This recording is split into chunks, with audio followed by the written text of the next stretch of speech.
Late autumn in San Francisco was a season where sunny days and rainy days alternated with dizzying frequency. Melissa Hunter placed her hand gently on her belly as she gazed at the Golden Gate Bridge outside her window. Her stomach, rounded from 8 months of pregnancy, was a miracle that she and her husband Brian had finally achieved after a long struggle. "Honey, I've sent out all the baby shower invitations," Melissa called to her husband, who was wrestling with blueprints in the living room. Brian looked up and gave his wife a gentle smile. "Thank you." Mom was looking forward to it too. They were entering their 5th year of marriage. Melissa and Brian hadn't met when they were young. They married after building their careers, complementing each other like missing pieces in each other's lives. Melissa had made a name for herself as the executive chef at the Michelin-starred restaurant, La Maison, while Brian was an architect who had won numerous awards for his environmentally conscious building designs. Their life appeared glamorous, but there was one wish that hadn't come true: having a child. Though they started trying to conceive right after marriage, there was no sign of pregnancy after 1 year, then 2. Tests revealed that Melissa had endometriosis, making natural conception difficult. For the next 3 years, they continued trying various fertility treatments, including in vitro fertilization. After repeated failures, just when they were about to give up, a miracle happened. "My mother called," Melissa said, sitting on the sofa with a clouded expression. "She wants to help with the baby shower preparations." Brian paused his work momentarily. "Vivian? That's unusual." Melissa's mother, Vivian Clark, was a former model. She had devoted her life to maintaining a perfect appearance and a perfect household, always favoring Melissa's sister Ashley, who was quite different from Melissa. Ashley had become a successful plastic surgeon with a reputation in Beverly Hills. Her beautiful, refined appearance was inherited from her mother, and Vivian always proudly said, "Ashley takes after me." "Ashley said she's coming too," Melissa sighed. "With Jason." Ashley had married investment banker Jason Griffiths 3 years ago. Their wedding was so lavish it was featured in a local luxury magazine, but there was one shadow over their perfect life. Ashley and Jason had also been unable to have children. "Is she doing okay?" Brian asked with concern. Melissa shrugged. "When she found out I was pregnant, she congratulated me, but her eyes weren't smiling." Since childhood, Melissa had grown up under Vivian's stern gaze that demanded perfection. Until her culinary talent was discovered, she was called Clumsy Melissa, and constantly compared to Ashley's radiance. Still, her desperate efforts to gain family approval resulted in becoming a top chef. But in her mother's eyes, that still didn't match Ashley's success as a doctor. "Carol's coming tomorrow to help with preparations," Melissa changed the subject. Brian's mother Carol was Melissa's only ally. Carol had warmly welcomed Melissa like her own daughter from the day they met. Even when they failed repeatedly with fertility treatments, Carol was always there for them. "Mom thinks of you as her daughter," Brian said, sitting next to his wife and putting his arm around her shoulders. "And she's really looking forward to the baby that's coming soon." The phone rang, and Melissa's expression hardened as she looked at the smartphone screen. "It's from Ashley." When she pressed the call button, Ashley's cheerful voice filled the room. "Mel, I want to make the cake for your baby shower. I got introduced to the best pâtissier through my medical association contacts. I've already ordered it, so you don't need to worry about a thing." Melissa was at a loss for words. Despite being a professional chef herself, her sister had gone ahead and arranged for a cake. "But Ashley, I've already. And I'll be taking charge of the decorations too. I've discussed it with Mom, and we have some wonderful ideas." "You just need to rest," Ashley interrupted Melissa's words. After hanging up, Melissa turned to Brian with a tired look. "See, it started. Ashley and Mom's perfect baby shower plan." Brian took his wife's hand and squeezed it gently. "It's okay, I'll stop them if necessary. This is your special day." "It's fine," Melissa shook her head slightly. My sister is suffering because she can't have children. If she can be involved by helping me, that's not so bad. But deep down, her anxiety was growing. As the baby shower preparations progressed, Ashley and Vivian's interference only increased. Do you know some people earn over $10,000 a month just by posting Reddit stories on YouTube? No face, no voice, just a laptop. I do it too, link below if you're curious. Melissa had chosen a simple and elegant theme, but the two kept suggesting flashy decorations and presentations. Melissa tries too hard for perfection, Vivian said to Carol on the phone one day. When Carol relayed this to Melissa, all she could do was smile bitterly. Ironically, it was always her mother who criticized her for perfectionism. With 1 week left until the baby shower, Melissa decided to endure and get through the day. It's just one day, she told herself. On the day of the baby shower, San Francisco was wrapped in fog from the morning. Fine water droplets clung to the large glass windows of Melissa and Brian's modern high-rise apartment. Ready? Brian asked, looking at Melissa sitting on the bed through the mirror as he tied his tie. Melissa just nodded, adjusting the hem of her pale blue maternity dress. She had barely slept last night. The baby moved frequently, and more than anything, anxiety about today's gathering kept her awake. The doorbell rang, and Brian went to answer it. It's Carol, he smiled. Good morning, darling. Carol entered carrying bags with Tupperware containers and an apron. The sandwiches and dips are already prepared. All that's left is setting the table. Melissa hugged Carol with a relieved expression and whispered, I'm so glad you're here. What about Vivian and Ashley?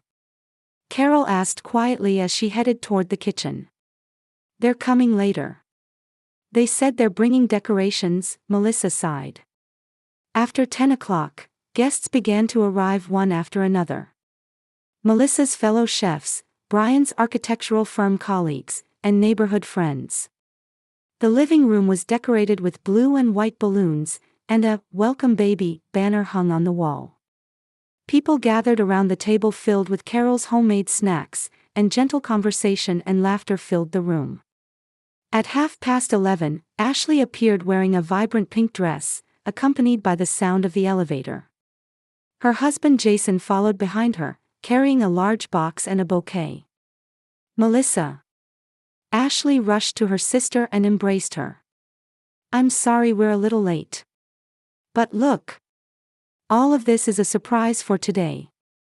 When she opened the box, vivid pink and gold decorations appeared, completely different from the blue and white color scheme Melissa had chosen. A glittery tablecloth, custom-made cupcake stand, and a large sign board that read, "A princess is coming." Ashley, but we haven't revealed the gender yet, Melissa said with a confused expression. Ashley waved her hand. Mom had the hospital show her the ultrasound results. It's a girl, right? I didn't want to ruin the surprise, so I kept quiet, and with sparkling eyes, she announced to everyone around, everyone, Melissa is going to be a mom to a baby girl. As applause and cheers erupted, Melissa froze. She and Brian had decided they didn't want to know the gender until birth. Yet, her mother had ignored their wishes, extracted information from the doctor, and leaked it to her sister. Brian came to her side and quietly asked, "Are you okay?" Melissa could only manage a smile. Today was not a day for arguments. She couldn't show family discord in front of the guests. Sis, leave everything to me today. Ashley placed her hand on Melissa's shoulder and said with a smile, I'll do anything for my sister's special day. Her smile was perfect, but something else seemed to be floating in her eyes. Ashley, thank you. But we've already prepared. Everyone. Ashley interrupted Melissa's words and stood in the center of the room. It's time to open presents. Melissa, sit in the special seat.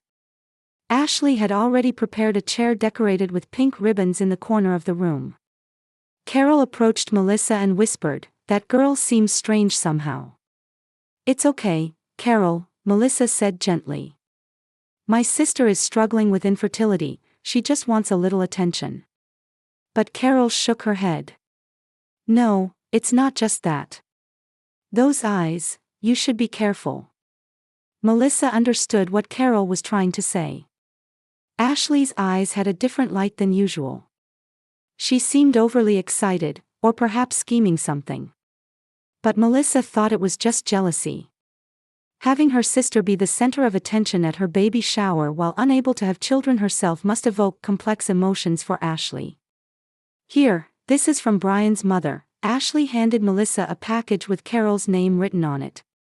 Carol's gift was a baby blanket she had spent a year knitting. It's the same pattern my mother made for me, Carol explained. It will be something passed down for 3 generations. Melissa teared up with emotion and hugged Carol. One by one, presents were opened, and cute baby clothes, toys, and practical childcare items were lined up. Vivian appeared late, dramatically out of breath, saying, "The traffic was terrible." She greeted Ashley more than Melissa, and the two whispered together, seeming to confirm something.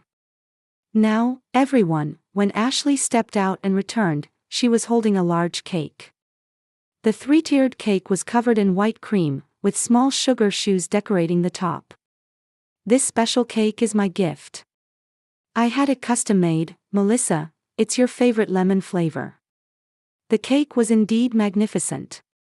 Praise rose from around the room. "Ashley is really good at everything," Vivian said proudly. "She's the perfect sister." Melissa sat next to Brian, watching the cake being cut. When the first slice was handed to her, the faint scent of lemon tickled her nose. Between the fluffy sponge cake and cream was some lemon-colored filling. "How is it?" "Delicious?" Ashley asked with sparkling eyes. Melissa took a bite.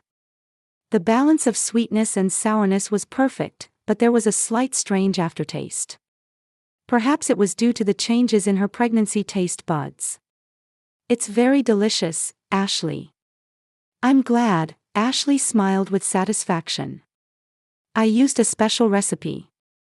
While the cake was being distributed, Vivian stood up and took a champagne glass in hand. "It's time for a toast," she declared. "May I say a few words?" Melissa held a glass of fruit juice and looked at her mother. Vivian was smiling beneath her perfect makeup, but her eyes felt cold. Before she began speaking, Melissa suddenly felt discomfort in her abdomen. It wasn't a sharp pain, but a strange nauseous sensation. Different from the usual pregnancy swelling. "Are you okay?" Brian asked with concern. "Yes, just a little." Melissa started to reply, but Vivian took the microphone and began speaking. "Today we've gathered to celebrate the special day of our eldest daughter, Melissa," Vivian said in a smooth voice. "My daughters are truly contrasting." Vivian looked around the room. Her refined voice was calculated to reach everyone's ears. "Melissa has always been steady, while Ashley is passionate. Melissa has found success in the culinary world, and Ashley in the field of medicine." Melissa tried to maintain her smile. Behind her mother's words, as always, lurked comparison. She once understood it to mean Melissa is steady but lacks adventure, while Ashley is passionate and shining. "And now, Melissa is about to become a mother," Vivian continued. "Meanwhile, Ashley." She faltered momentarily. "Ashley, unfortunately, has not yet been blessed with children." The atmosphere in the room grew heavy. Ashley smiled, but her eyes suddenly hardened. Jason displayed an uncomfortable expression and squeezed his wife's hand. "However, regardless of such chance fortunes in life, I am proud of both my daughters," Vivian said, maintaining her smile. Melissa's pregnancy was joyful news for all of us. Especially Ashley, who is sincerely celebrating her sister's happiness. Melissa felt the discomfort in her abdomen intensifying. Sweat began to appear on her forehead, and her palms grew damp. "Water," she said softly to Brian. "Of course, I love both my daughters equally," Vivian continued, raising her glass high. But honestly, as a parent, Vivian's expression suddenly changed. There was a moment of silence, and everyone in the room stared at her. Then she uttered words no one could have anticipated. "To tell the truth, I wish you would just miscarry." Those words echoed throughout the room. Some guests holding champagne glasses dropped them in shock. The sound of breaking glass broke the frozen silence. "Vivian!" Carol cried out with an incredulous expression. Brian stood up and said in a voice suppressing anger, "What kind of joke is this?" Vivian remained motionless, with a cold smile, facing Melissa directly as if unleashing a truth she had held for years. "You don't deserve it, Melissa. You've always been inferior to Ashley. You don't deserve to be a mother." Melissa was speechless. Her heart pounded violently in her chest, and her ears rang. She couldn't tell if this was reality or a nightmare. "Get out," Brian said to Vivian. His voice trembled with anger. "Right now." Ashley intervened. She appeared strangely calm amid this chaos. "Wait, everyone. Let me explain what's happening." She stood opposite Melissa, holding a knife used to cut the cake. The tip of the knife glinted ominously in the light. "Hey, do you really know what was in that cake you just ate?" Ashley said with an eerie smile on her lips. The room fell completely silent. All eyes were on Ashley. "What are you talking about?" Melissa asked in a trembling voice. The discomfort in her abdomen had now turned into clear pain. "That cake contains a special ingredient," Ashley said with a satisfied expression. "Medication my patients use to terminate unwanted pregnancies." Chaos erupted like fire had been lit in a gasoline-soaked room. "What have you done?" Carol screamed. "Call an ambulance." Brian shouted, taking out his cell phone. Melissa tried to stand up, but suddenly a hot wave swept through her body, and sweat poured out. "The baby is," she said faintly. At that moment, a sharp pain ran through her lower abdomen. "Why?" Melissa stared at her sister. Ashley's face was distorted with hatred and a sense of victory. Next to her stood Vivian with a callous expression. "I have rights too." Ashley raised her voice. "Why should only you get to be a mother? I've been trying for years." "For years." The room began to spin, and Melissa's vision blurred. Pain came in waves. She collapsed into Brian's arms, pleading, "Help, save the baby." "Melissa. Stay with me." Brian's voice sounded distant. The last thing she saw was the satisfied faces of Ashley and Vivian. Ashley still clutched the cake knife, and Vivian smiled coldly. "Finally, it's fair," Ashley's voice echoed from afar. As the world was enveloped in darkness, Melissa could only think about her baby. That small life now in danger inside her body. "Please don't die," she prayed in her heart. Just before losing consciousness, she heard the distant sound of an ambulance siren. The sound seemed like a sad melody, accompanying her pain. "Get her into the ambulance. Hurry!" Someone shouted. "Probably Brian. Blood pressure is dropping." Another voice. "Perhaps a medical professional." "Melissa, stay strong. I'm here." Carol's crying voice. And then everything sank into darkness. Melissa's final thought was deep sorrow for the small life she was losing within her body. What she didn't know was that another commotion was happening in the room at that moment. That Brian's father, Robert Hunter, had arrived and was assessing the situation with his former prosecutor's coolness. That Jason was standing shocked against the wall, staring at his wife. And that several guests were recording this horrific event on their smartphones as evidence. Ashley and Vivian still stood there, watching Melissa being carried to the ambulance. Their expressions showed no fear or regret, only cold satisfaction. "It's over," Ashley whispered to Vivian. Now she's the same as me. But Robert Hunter didn't miss that. The former prosecutor's sharp gaze was fixed on this mother and daughter. No, it's not over, he vowed inwardly. This is just the beginning. The ambulance departed with sirens wailing. Brian and Carol rode with them, clutching Melissa's cold hands. The party venue left behind was enveloped in a strange atmosphere mixed with sadness, anger, and fear. Melissa's consciousness gradually returned. At first, there were only fragmentary sensations, but eventually she recognized that she was lying in a hospital bed. Outside the window it was dark, indicating it was night. How many hours had she been asleep? Melissa? Brian's tired voice was heard. His eyes were red, and his beard had grown. Thank goodness, you've woken up. The baby? These were her first words. But the moment she saw Brian's expression, she knew the answer. I'm sorry. Brian squeezed her hand. We lost her. Something collapsed within Melissa. It felt like her soul was leaving her body. So it was a girl, she said faintly. What Ashley had said was true. The doctor brought the test results. Brian's voice trembled with anger. The cake contained misoprostol, a drug that induces miscarriage. After a moment of silence, the door to the room opened, and Carol and Robert entered. Carol's eyes were red as if she had been crying, and Robert's expression was as hard as stone. The police? Melissa asked. Her voice was so calm it didn't seem like her own. They've already begun investigating, Robert answered. Ashley and Vivian are being questioned. Several guests had recorded videos, and the remains of the cake were seized as evidence. But that's not enough. Robert sat in a chair and leaned forward. The stern gaze of a former prosecutor appeared on his face. Legal means alone will not suffice for the crime they've committed. What do you mean? Melissa asked with a confused look.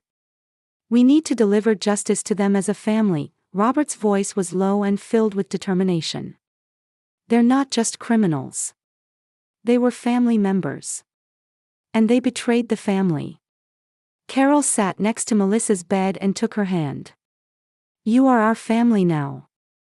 And family always stands together. The door to the hospital room opened again, and Brian's brother Michael entered. Even he, usually relaxed in expression, wore a severe look today. I've arranged everything, he said. When they're released, the surveillance begins. Melissa saw the glances exchanged by the Hunter men. There seemed to be some tacit understanding, and they appeared to be communicating without words. What are you planning? Melissa asked. Brian sat next to her and explained, we're going to give them more than just legal sanctions. Michael will become an investor in Ashley's clinic. He'll purchase shares anonymously and gain access to inside information. And, Robert continued, Carol has arranged to use her influence in society to withdraw sponsors from Vivian's charity work. Melissa looked at them in disbelief. She had the image of the Hunter family as warm and caring. But now, their eyes harbored cold determination. It was frightening yet gave a strange sense of security. I can do something too, Melissa said quietly. Among my restaurant's regular customers is an IT specialist. He might be able to hack into Ashley and Vivian's social media and emails. 3 days later, Melissa was discharged. Instead of returning to her and Brian's apartment, they moved to the Hunter family's spacious suburban home. That became the operation headquarters. Around the dining table, they crafted their plan. Michael had already acquired 5% of Ashley's clinic's shares. According to her executive meeting minutes, he reported, the clinic has recently been testing new drugs of questionable safety. This can be reported to regulatory authorities. Carol opened her address book and said, I'm having lunch tomorrow with the director of the Rothschild Foundation, Vivian's biggest sponsor. If I tell them the truth, they'll withdraw their support. Brian's IT specialist friend Dave reported a surprising discovery. Looking at Ashley's private social media messages, he pointed at the laptop screen. She has been documenting intense jealousy and anger over her infertility for months. Furthermore, here is her search history for how to obtain miscarriage-inducing drugs. Most shocking were the text messages exchanged between Ashley and Vivian. In response to Vivian's message, "A miscarriage at 7 months is dangerous. Couldn't you do it earlier?" Ashley had replied, "The baby shower day will deliver the maximum impact." "This is evidence of conspiracy," Robert said.